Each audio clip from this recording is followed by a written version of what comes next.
Okay, so welcome to this webinar meeting. We're going to talk about intention. What is intention for a start, and a method of applying intention in acupuncture through the meridians. I'm also going to look and tie that in with the seasonal balance application in wood. And I'm going to talk a little bit about small group mentoring and also a program called Treating the Shen. A couple of things. I'm going to speak fairly quickly about a lot of information. Some of it, if you haven't done much advanced balance method stuff, or even if you have done advanced balance method stuff, it might be a little bit tricky. I always suggest to people to avoid frustration, overload and shutdown, that instead of trying to follow all the information, just allow yourself to tune in and let your insights come up. So any questions that may come up from what's been discussed, write them down as a question. Any insights, write them down as well. And we'll go from there. Okay. So what is intention, the power of intention? And for people that work with me, they know that integral freedom is all about intention. Everything that's done with integral freedom has intention at its root. And if we look at the meaning of intention, it is basically a thing intended, an aim or a plan. And in medicine, it's the healing process of a wound. In TCM, if we look at Jing Qi Shen, or the quality of three in anything actually, intention arrives at in the centre, and it's between heaven and earth. And heaven is not a religious concept of heaven. It's just the attribute that was placed on the pure yang principle in the Chinese system and classified as heaven. And heaven is simplicity, man in the centre is change, and earth at the bottom is no change. And it's the job of man through the intention to harmonise heaven and earth. And when we think that that's the purpose of intention, then we have to consider, if man is change, then what exactly is it that we need to change? And to look at that, we need to look a little bit about what heaven and earth represent in regard to intention. Now, heaven, or we could put it as the Tao, equals simplicity, has a supreme moral principle that pervades every essence of life. And it's the first emanation that comes from the Wuji, the limitless potential, which is classified as the Tao. And the supreme moral principle was classified as unity. And at the moment of conception, when the mother and father create a new life, the Tao also creates the individual essence by imprinting the available light that is within the universe at that time, shines in and basically imprints it into the fertilized egg. And this imprinting is then encased inside the genetic code within the ancestral line. And the purpose of that basically is to unify the past in the present. And there's a lot of stuff talked about in modern terms now, from Zen Buddhism around mindfulness, about the power of now, from Eckhart Tolle, and a variety of different sources. And basically this is the purpose of intention, is to unify the conscious intention in the moment to rectify the echoes from the past. And when we pay attention to the present moment, what is revealed through the heavenly intention is the unconscious motives, values, beliefs and rules that run in a person's genetics. And then that's mixed with the earth intention. And that happens at the moment of birth. So as soon as we're born, we're imprinted by the environmental conditions of that time. And they either enhance growth or they impede growth. And there's an interesting thing when you combine those two. So we have the impulse coming through the genetic code of our ancestors, and we have the limitations within our earthly environment. And they both, when they key together with intention, one assists the other. In fact, they both become the same. So let's say, for example, every time a person sees the colour red, they get scared and start to shiver. Then we know that that's coming from a past memory or an experience that's been passed on through a parent or a grandparent even. And then that experience is coming from the outside. And the purpose of that experience, and it will continue that experience until the person in question has incorporated that fear and negativity into a format that then they can utilise in a powerful way, in a way that doesn't impede them and take away their power, but actually empowers them to move forward. So the outer world, the earthly world, is a reflective process through which we can understand our own inner drives. Now, heaven is constant and earth is no change. And as soon as we identify that supreme moral principle of unification in the external things in our life, then we naturally change. No coercion, no effort, change happens immediately. And Einstein said that the ability or the measure of intelligence is the ability to change. And if we look at TCM terms, then we could classify Shen and Yi as intelligence. And the Shen we put with the fire element, but you can also attribute it to heaven. And the Yi is with the earth element. So the intelligence aspect of Shen and Yi combine to create the heaven and the earth as well. And then, so why do we add intention to a needle? And Giovanni Macioscia interpreted the chapter 8 from the Ling Shu as, when needling, one must first concentrate one's mind. And if we think of mind, again, as in the light of Shen and Yi, what are we actually concentrating? Are we gazing intently at the needle? Are we saying, heal, heal, heal? What are we actually doing when we concentrate our mind? And of course, we're concentrating our awareness, our knowing. Because ultimately, when we use intention, the purpose is to help man change. And to help man change, as acupuncturists, we use the meridians. And the meridians formulate a blueprint, a balanced blueprint. And the balance is there in sickness and in health. And obviously we use diagnosis to differentiate the two. But ultimately, with intention, what we're asking man to change is this psychology. So with intentional manipulation of the meridian blueprint, we are able to manifest identifiable change. And Sing Yun states here that conscious intention colours and moves everything. So for something to be coloured, it means it's changed from the white light into a fragment, into a form.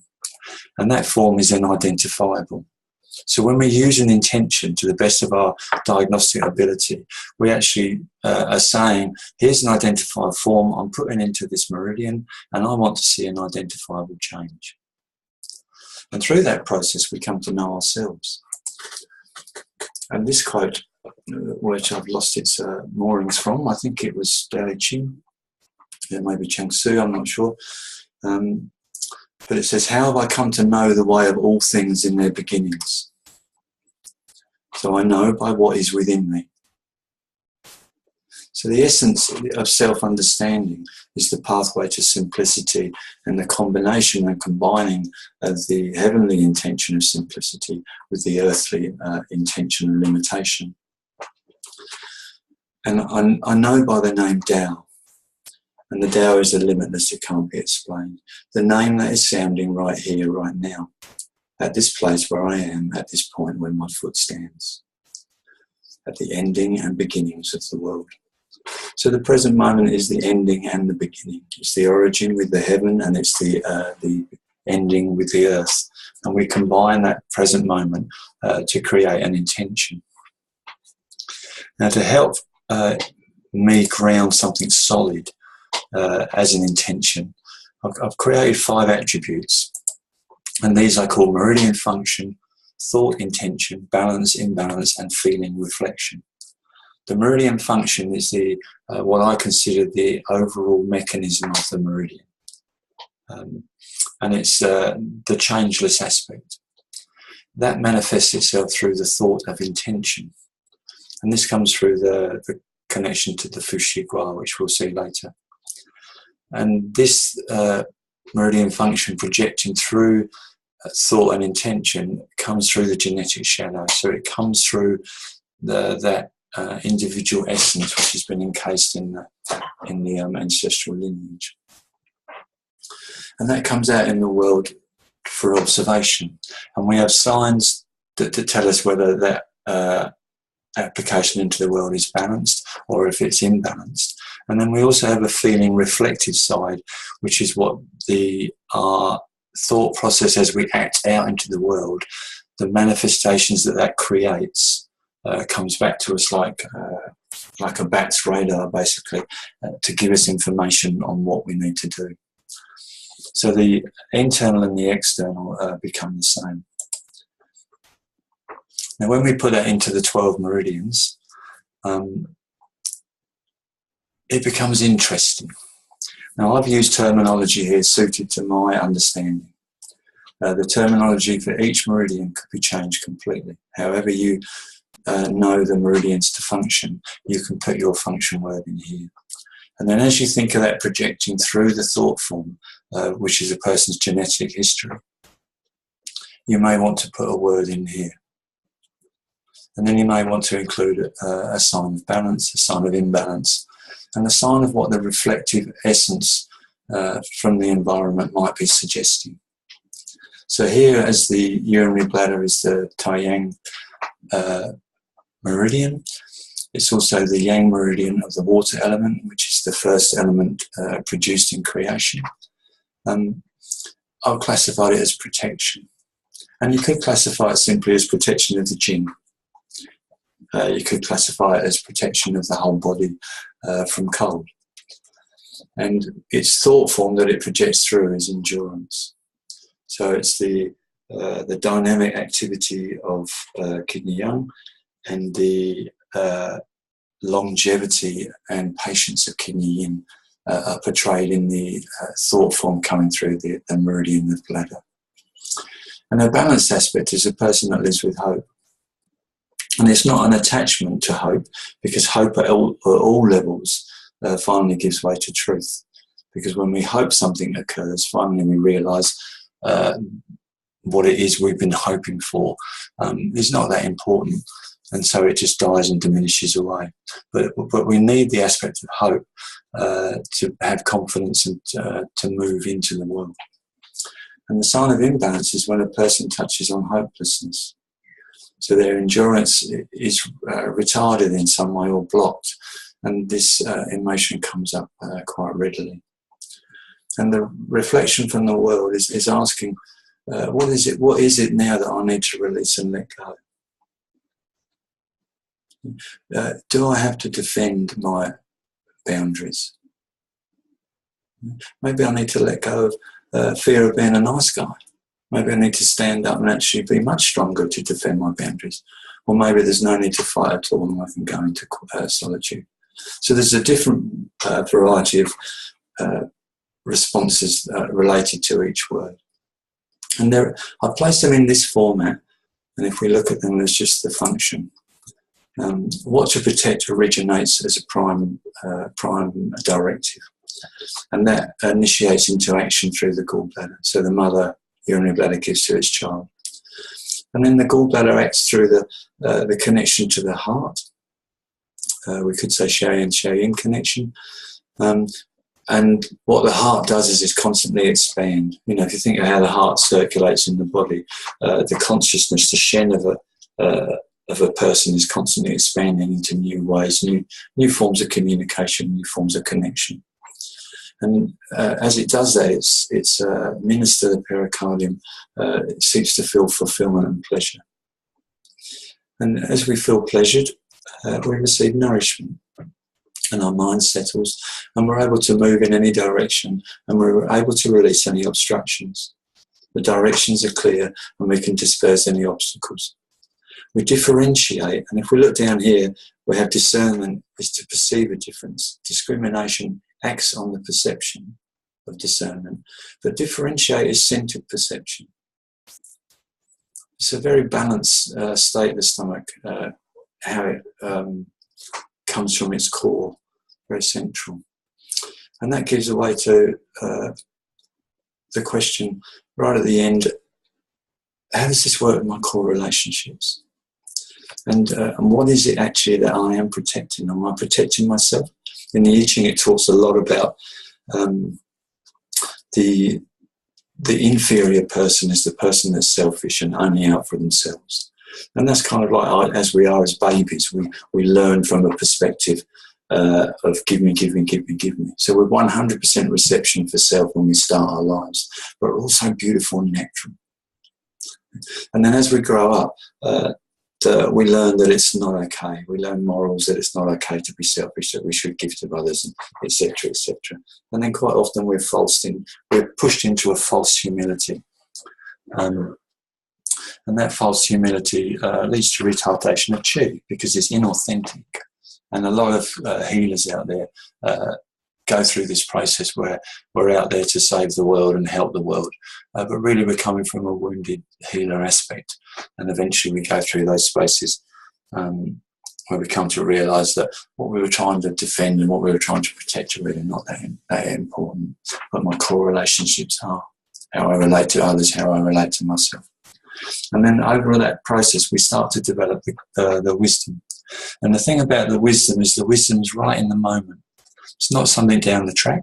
We develop wisdom as we grow older, for sure. But when we get to that space where actually that moment provides the wisdom, it's a completely different story. And that's the freedom contained within the hun, within the liver. And this method, this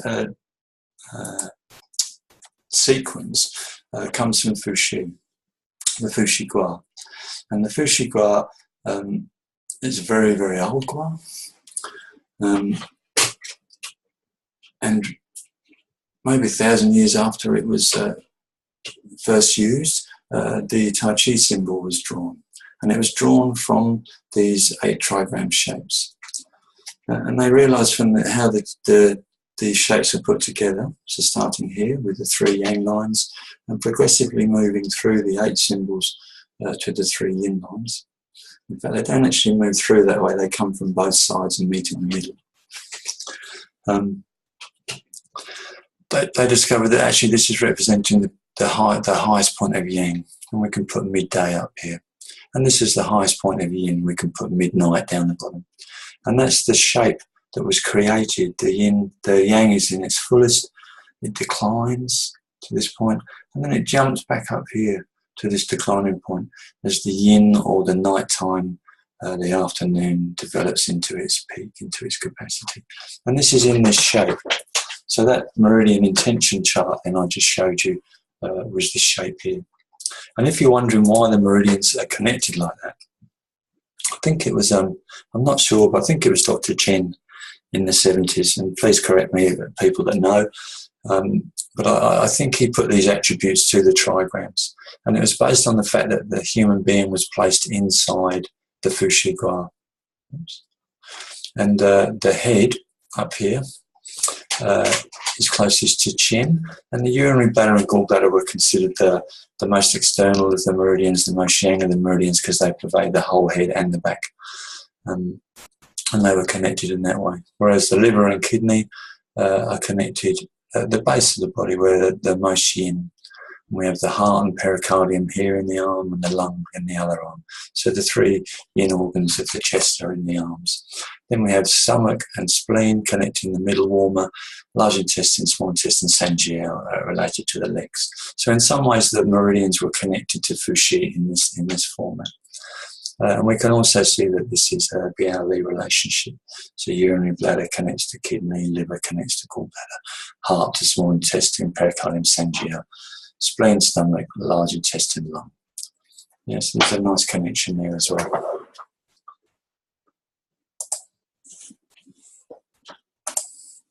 Now, you can also classify another system. In fact, you can use this chart in any way you like. Here's a correlation with the 6 meridians. And when you start to pair in different ways or connect sequences in different ways, you kind of get different insights. You know, like for me, the word here, the Xiaoyang, it deals with core relationships and the initiative. And it carries the intention of who am I and what decisions and choices do I make.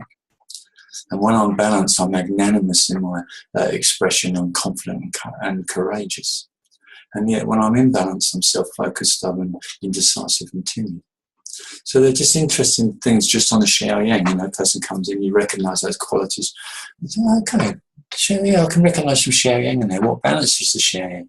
Maybe I come down to Xiao Yin and see what a balanced perspective is there, and I can see that patience and spontaneity are two components of a balanced Xiao Yin. How can I encourage those within the person that's come to me for assistance?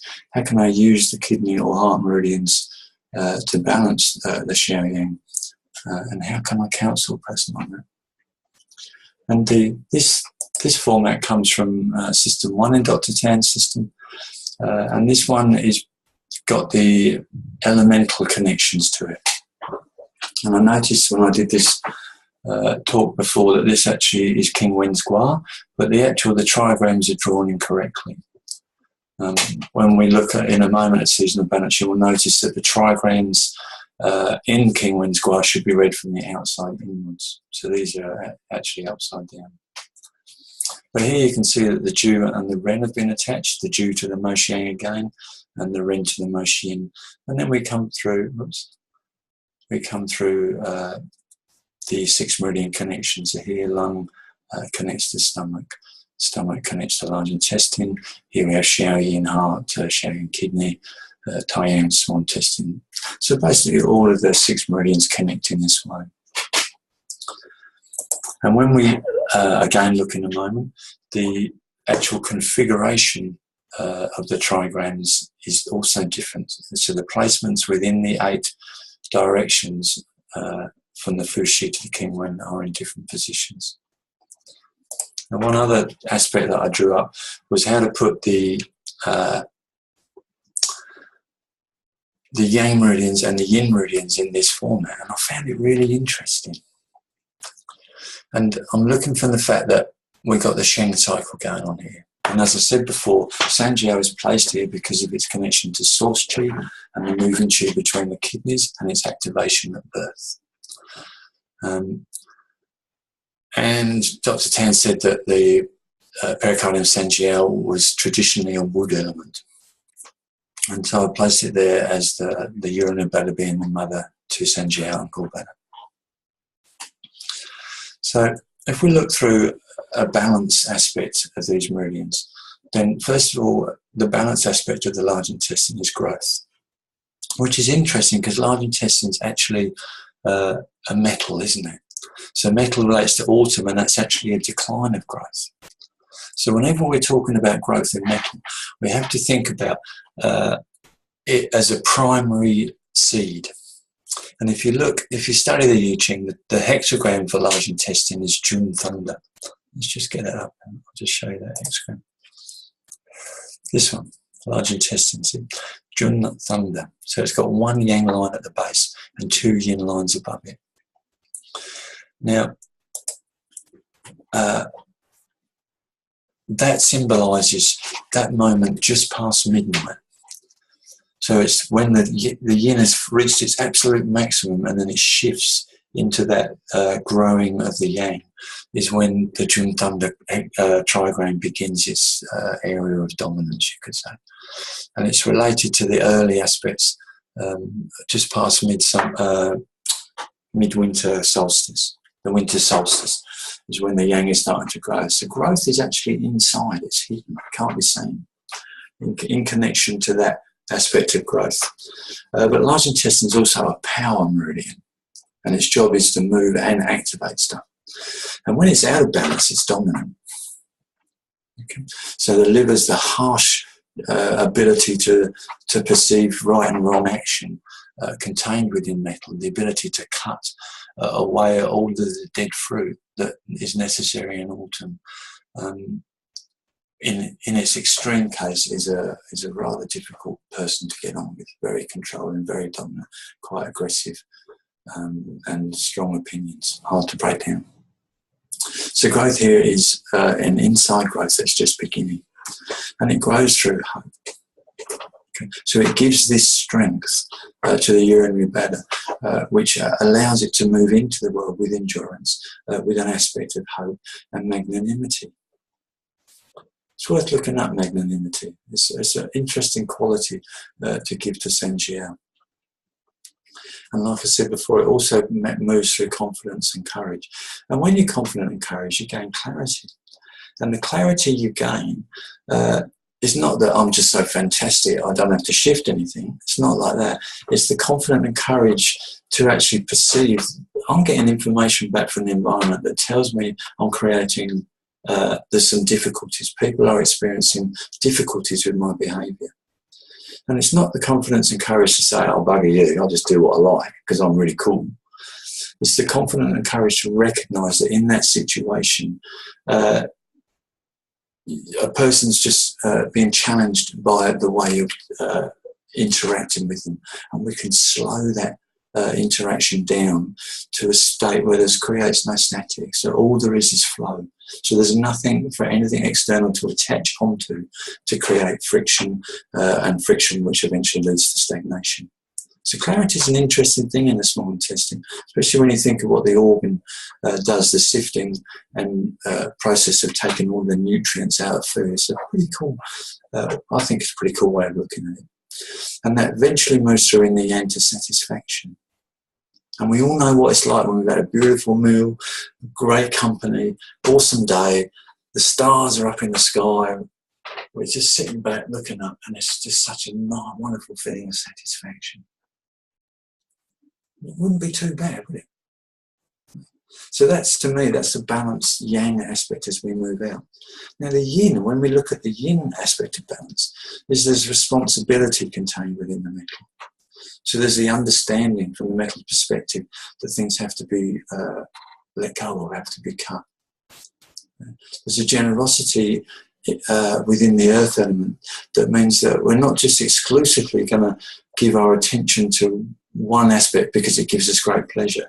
We're actually going to put this responsibility into every single action that we can have to develop a level of generosity, because exclusivity is the imbalance. And this happens spontaneously, so it's not with pure intention. Yes, I'm going to be generous. The spontaneity means that the insight comes as a hindsight. We gain clarity as hindsight that allows us to behave spontaneously, because we know that we're able to correct the way we interact with people based on the feedback we get from them. And this allows us spontaneous flexibility. This gives us a great deal of patience with not only ourselves, but also with everything outside of ourselves. Faithfulness is an interesting one.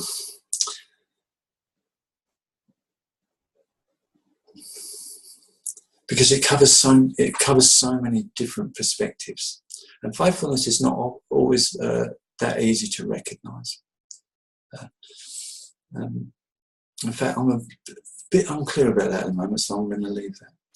And eventually it moves through the ability within the liver, within the wood, and its acquisition of its dream, of the long-term goal. There is a resilience to push through that. I feel that the faithfulness is actually to the origins, and that doesn't reveal itself clearly. It's actually through the processes of the other organs that the faithfulness starts to show itself.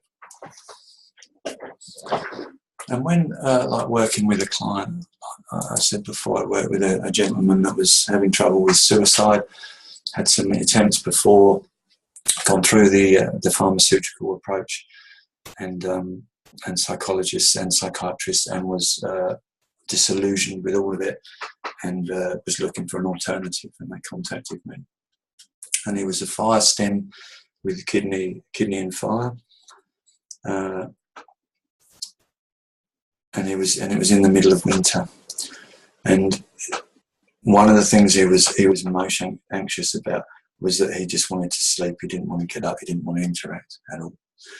And due to the fact that he was a kidney in fire, and that it was winter time, my advice was, when I needed to shower in, was that he accepted that.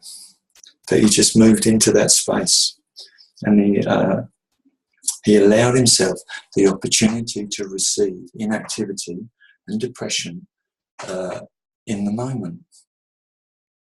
And we made a deal with his wife that the only thing that he wanted to do was be up at 8 o'clock in the morning, and he wanted to communicate. His wife wanted him to communicate to her that he was okay, and that was the only responsibilities he had. And I worked with him for a couple of months, and come springtime, he got that energy back again.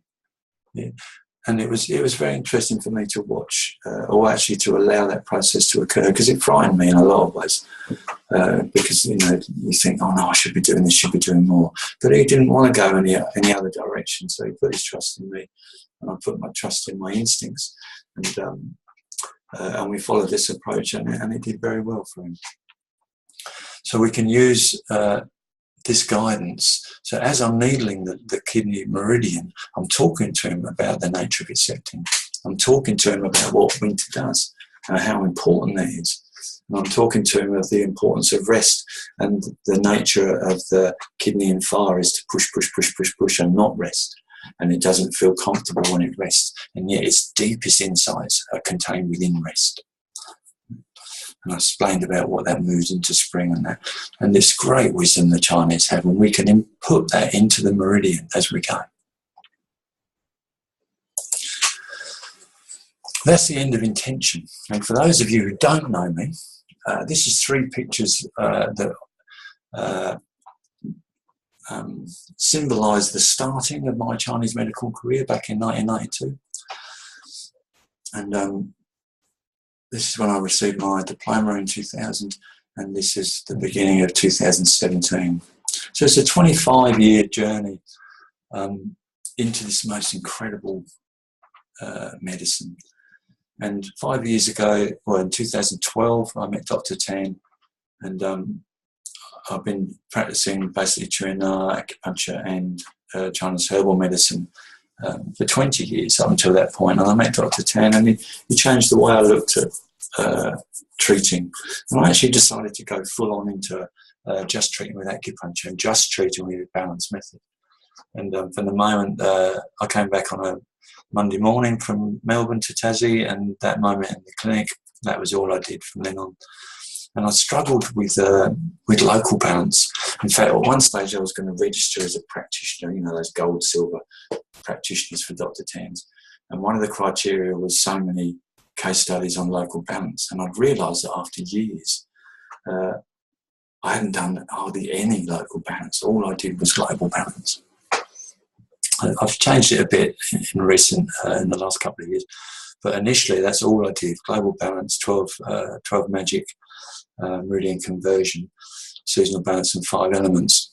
And the seasonal balance really, really attracted me, because it told me that we can take a moment in time that has created a problem in a person, apply seasonal balance, and connect them to the present. And I thought, man, this stuff is for trauma. And this is what I've been studying most of my life, was emotional and mental imbalance due to my own crazy warped way of trying to deal with the world. My own early childhood experiences, and I realised that there was something in here about treating trauma, and I set about exploring the potentials of that, and that led me into looking at the I Ching in greater depth, and it's been a blessing and a godsend for me. And I'd like to just move into seasonal balance now, because I realise I'm going off on a tangent. So seasonal balance. And if we look at the moment, this webinar is being done, it's seasonal balance in wood. And within each season, there are trigrams that connect to the elements. And we'll look at that again in a moment. In the wood element, we have the trigram of Jun thunder and the trigram of Shun wind. Oops. In the Fushi Gua, Jun thunder is down here and Shun wind is up here. So 1, 2, 3, 4 jumps over to 5. So they share this diagonal axis.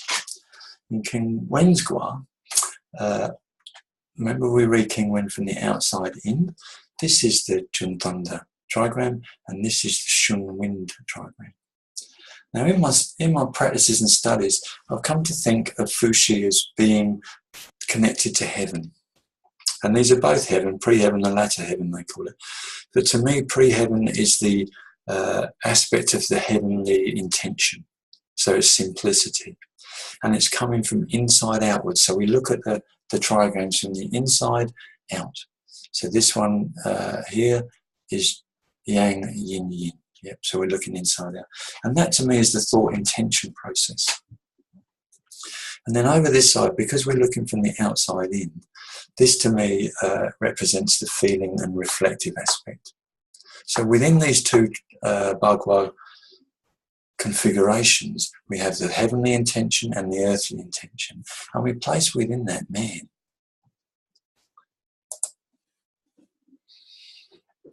There's the Fuxi Gua, which I've just explained those placements. And here it is when we attach, so we have Fuxi inside and King Wen placed outside.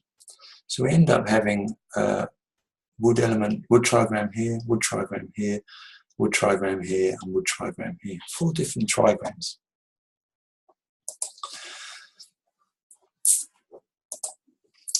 These big green circles are when we connect Fuxi and King Wen together. And we have an inside out connection. So this trigram connects to this trigram, which creates this hexagram shape. So the wood's always going to be on the bottom. The bottom 3 lines are always going to be either Jun thunder or Shun wind in the wood season. So here we have a connection of like I said, Jun thunder and Gun mountain, creating the 47th hexagram of nourishing. Over here, the inside out, we have the 5th trigram connecting to the 8th trigram, which makes number 58 in Dr. Tan's signature. And this one's called growing upwards. It's wood beneath earth. We also have the outside inwards. So here we have the outside of Jun thunder connecting to the fire trigram, creating the 43rd hexagram. And we have the 5th connecting to the 2nd, creating the 52nd hexagram. So we've got 4 different hexagrams that can be created from combining King Wen and the Fuxi Guas together during the wood season. And to me, these 4 hexagrams underpin the entire activity of the wood season. There are more wood hexagrams to be used in treatment, but for understanding what the process is of the wood season through the Bhagavad, these 4 give very interesting insights. Now, when you see a hexagram's got 6 lines, whereas a trigram has 3. And there are 8 trigrams. Let's just even go back to show the 8 trigrams. Ooh. Too far, okay. So there's your 8 trigrams. 1, 2, 3, 4, 5, 6, 7, 8, 10. And they're all 3 lines, as you notice. So they're what's called the primary trigrams. And what happens to those is that they double up and they become primary hexagrams. So you've gone from 3 lines to 6 lines. So here's the Jun thunder trigram, doubled up to create what's taking action. It's the hexagram of taking action. Oh, taking action, there it is. And that's in Dr. Tan's systems called number 44, because this is the 4th digital number for the trigram. This one up here is 77 because it's the 7th one that's over here, and it's called standing still. And when you take the top 3 lines of this and the bottom 3 lines of that, we end up with this formula nourishing. Now, if you look at the meaning of nourishing, when combined, we can see that the initial intention, which starts here, paired with the social environmental forces, the top part, are then allied with the conditioned learning of the individual to create a destination. So these are shone through the genetic potential within a person. That's the conditioned learning. and they shine out to the world to create a destination or experience and behaviour. And basically, every single situation is ultimately designed to facilitate internal and external union. So that external union can only occur when we combine the heavenly attributes, the heavenly intention, with the earthly reflection and make them one. And that is how we make them one, is through intention. That's how man harmonises heaven and earth. Now, when we create trigrams, hexagrams like this, we actually, the destination gua, this one, provides clear insight into what is right action. Okay, so let's just look at what is right action for nourishing. So the intention, which comes from the lower trigram Jun, success in the new, bringing abundant growth. So we've already talked about that Jun is the origin, it's the beginning of Yang, it's the starting of new life. But it's powerful, yeah, it's thunder. It just dynamic change, it creates abundant growth. And the action is in the upper trigram, the upper three here. Now the action above is Gun Mountain. And Gun Mountain is standing still. It's a mountain. It is not going to be moved. So you get this abundant growth here, pushing upwards into the mountain, and the mountain stubbornly holds its ground. Now in the pathological state, because that's what people come in for, they're in a pathological state. This meridian is to help solve disharmony in relationships for communication breakdowns. And the remedy for it is caution of words and moderation in diet. Now this nourishing, this hexagram is symbolic of a mouth, the lower jaw and the upper jaw and the space in between. And it's to do with what comes out of the mouth and what goes into the mouth. And the purpose of it is to provide nourishment for oneself and nourishment for others. And the lesson is, do not let excitement blind you, because Jun Thunder is dynamic wood energy. Yeah, go, go, go, go, go. It's saying, don't let that excite you. You're not that confident that you can't get a bit kicked in the butt. So if you're getting a bit of flack from your environment, from your missus or from your husband or whatever, slow down, come back, start to think about your own authenticity, your own virtue, and pick out your own problems, your own error.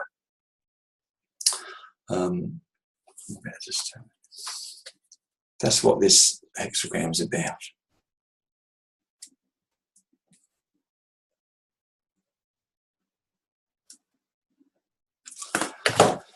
Okay, now how do we put that into a needle point? So hexagrams, 6 of them, 6 lines in a hexagram. There are 6 points of the wushu, the 5 element points, plus in the yin meridians the luo point, or in the yang meridians the source yuan point. So we have Jing well point here, Ying spring, Shu stream, luo point, Jing river, sea. So the 5 element points plus the luo point, or the 5 element points plus the source yuan, each connect to one of these lines. Jing well is the bottom, sea is the top. Now, if we look at that in a meridian, we've got the gallbladder meridian relates to heaven, the Qian trigram. Doubled up is the Qian primary hexagram, 6 solid lines. When you stick a needle in the solid line, what do? You break it in half. Okay, that makes a yin line. And the other way around, if you stick a needle in a yin line, you weld it together. So to transform the polarity of a line, we put a needle in. And the way to do it, though, if I want to use the primary or the hexagram of nourishing to apply that intention into a person's gallbladder meridian, I would have to needle gallbladder 43, gallbladder 41, 40 and 38. Now the gallbladder meridian is already in a healthy condition, and that's why I've chosen it as a meridian for balancing. And as I put this hexagram on top of it, I ask the initiation quality, the courage quality within the gallbladder meridian to pass on the strength for nourishing to act on that person and to help them out.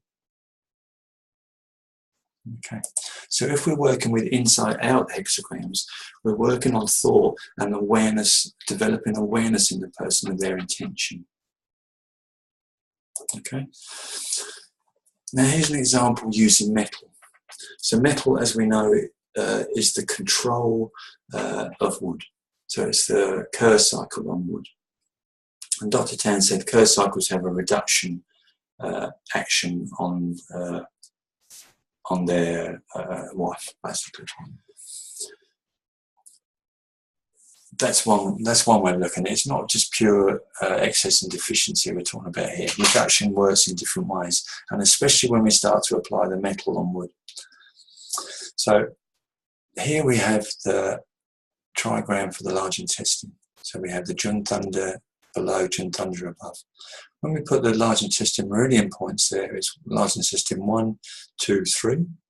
Saoshirana is large intestine 4. Oops. Jing River would be large intestine 5, and the Hershey point large intestine 11. And when we compare these two hexagrams together, we can see that this line needs needling to create this line, and this line needs welding together to create the solid line at the top. Consequently, large intestine 4 and 11. Over here, when we use lung 7, this is and lung 5, we're actually breaking the two yang lines at the top to create the 58th hexagram of growing upwards. Now, again, this is about helping a person understand where they're coming from internally. So when we use metal to balance wood in a reverse Kerr cycle, and it's a reverse Kerr because this is, for people that know 5 elements, this is yang wood, yang earth. Here we have yang earth, and it's over yang wood. And this one is yin earth over yang wood. So we have earth over wood in both situations. And earth is a reverse Kerr cycle. And reverse Kerr cycles in nature create violent change. And people often that are born in those reverse Kerr cycles, they cannot learn unless they have dynamic, dramatic activity. Okay, so this formula creates dynamic, dramatic activity because the point of change has come now, and we can expect a harsh cutting of rigidity is needed to create more flow. So there's something really stubborn and blocked in the person, and we need to help them cut that away so that then the wood can flow more clearly. And in man, flow is often improved communication. So as we become clearer in the way we communicate to different people, then we become more authentic. And it's not like we have to have the same level of communication. It depends who we're talking to. You know, you talk to a person with Alzheimer's in a different way than you would talk to a 2-year-old. Or you talk to maybe a professor of Chinese herbal medicine. We talk in different ways, but we're still attempting to have a flow of our intuitive, innate self to come through in an authentic way. So when we're using metal in that way, we're starting to help the communication power to flow through wood. Now, lung 11 and lung 7 are the primary points for counsel in this formula. So lung 7 is a yin line. Okay, so it's created from a yang line change to a yin, and it's in the 5th position. And in the I Ching, the 5th position is usually the most powerful. It's called the place of the king, and it's the point of change in the upper trigram. Okay, so very powerful observation point. If we can change from this perspective, everything changes harmoniously. But this is a yin line in a powerful place. And it tells us, because this hexagram is about growing upwards, it tells us that I'm not going to grow really, really quickly. I'm not going to just blaze my light all over the place and do incredible growth because I'm going to grow on a thin foundation, and at some stage I'm just going to be blown over with it. So the counsel here in this situation is that you are growing, you are doing well, but you need to drop down to have some support from this second line here. Which is a little bit quieter, it's a bit slower, it's at the beginning of growth, and come back there and just walk slowly towards new change. So patience is a necessary commodity here. Now the large intestine 11 is the top line over here. So what we get from the top line is the culmination of the hexagram of nourishment. So nourishment has begun its origins here. It's moved all the way up through the sequence till it's come to the level of the sage. And generally the sage, the top line in I Ching, is a point where the person's outside of influence. You could say that they've moved away from the position of the king and they've gone into retirement. Perhaps they're an advisor.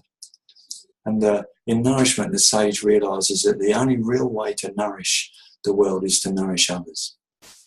So this formula is creating a dynamic shift to help a person realise that their growth is gradual, it's slow, they are okay, they're of a noble quality, and through the nourishment of others that they're going to be okay, they're going to survive. And it's for the type of people that have a loud mouth. They're stubborn, they're selfish, they're opinionated. They have so much trouble listening to other people. They control others and they're quite heavy-handed.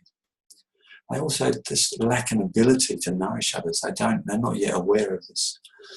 And imminent danger must change now. So it's a rapid change formula. And sometimes the inability to cry creates firmness. So the use of this formula you may advise a person that if you fall apart and you start to cry like a baby, that's really cool. That's really cool. It's a beautiful release of pressure and it will change. So don't worry about it, it's fine. Now if we come to look at the outside in hexagrams, using King Wen's, we're coming from how the environment's affecting a person. And often we see this in the physicality. And the two ones here are eradicating, 43, and great exceeding, number 52. Now, if we look at the council for this one, using a Tai Yin and Yang Ming global balance.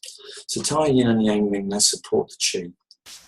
So Tai Yin, spleen and lung are very important in Qi production, and the strength of Yang Ming to support the Qi and the blood, very strong. And they regulate the body's ability to harmonise with its environment. So a lot to do with immune conditions, you could say. And when it's harmonised and balanced, people receive feedback from the environment and respond appropriately. It's no big deal. Just get feedback, they interact. Now, when this is imbalanced, they show high levels of reactivity and defence. You can see in the bladder meridian here, defensive Qi, high levels of reactivity. And this can also be seen physically with people who are hypersensitive to foods, chemicals, weather shifts, etc. Here we have large intestine 11 and spleen 3 combining to create the hexagram of yin fire over yang wood. So again, it's a child reducing the mother approach here. So wood is being reduced. And both of these are earth points. So they work through nourishing and strengthening the centeredness of a person to give themselves identity. And then we have lung 5 and lung 8, and stomach 43 and stomach 42, combining to create the hexagram 52 of great exceeding. And this hexagram is something that's about to burst. There's too much weight within, and the outsides cannot sustain it, cannot hold it up any longer. So again, it's another change formula approach. And what we're trying to change is for a person to relax sufficiently that the Qi can flow naturally. And part of that is coming to accept yourself. And that, my friends, concludes this webinar. It concludes the talk on intention and the connections through seasonal balance. I hope you've enjoyed it. I extended this talk. It's gone on for nearly an hour now, because I have one person attending here and they're not actually, they don't have a mic. So I extended this just as an education process. I hope you enjoy it, and I hope you connect to integral freedom in the future. Awesome.